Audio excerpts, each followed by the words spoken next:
তো কাল বিকেল বিকেল পিঠে ব্যাগ নিয়ে চলে গেছিলাম শহীদ ক্ষুদিরাম মেট্রো স্টেশন। সেখান থেকে হালকাভাবে হেঁটে পৌঁছে গেছিলাম পাটুলি ঝিল পার্ক। তো এই ফুটপাত দিয়ে হাঁটতে হাঁটতে পেয়ে গেলাম একটি মূর্তি, জানি না কি মূর্তি। তার একটু আগে যেতেই এই দুর্গা ঠাকুরের প্রতিমা নিয়ে যাওয়া হচ্ছে এবং তার পাশেই মিনি হাওড়া ব্রিজ আছে, মনে হচ্ছে পার হবে। তার একটু আগেই বিশ্বকবি আছে, তার নিচে কিসব লেখা আছে, আপনারা পজ করে স্ক্রিনশট নিয়ে নিতে পারেন। তারপরে এই আমার ভালোবাসা হোর্ডিং, তারপরে এই অত্যন্ত সুন্দর একটি দুর্গা প্রতিমা, খুবই সুন্দর। তারপরে আছে দক্ষিণেশ্বর মন্দির এবং তার সঙ্গে ছোট্ট কালী প্রতিমা, এবং তার পাশে স্বামী বিবেকানন্দ রথ চালাচ্ছেন এবং রথে বসে আছেন মা শারদা ও শ্রীরামকৃষ্ণ।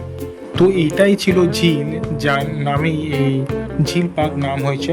সামনেই একটা ব্রিজ মতো ছিল, যেটা দিয়ে উঠে গেলাম এবং তারপরে এই জেসিবিটা জলে ভাসছে কেমন করে। তারপরে ব্রিজ দিয়ে উঠে নিয়ে নিলাম রোডের শট, তারপরে তার অপোজিট সাইড, তারপরে হালকাভাবে ফুড কোর্টের দিকে লুক দিলাম। আর দাম দেখে তার সামনেই এই চায়ের লোকের কাছ থেকে নিয়ে নিলাম লেবু চা, তারপরে ওখান থেকে ঘরে।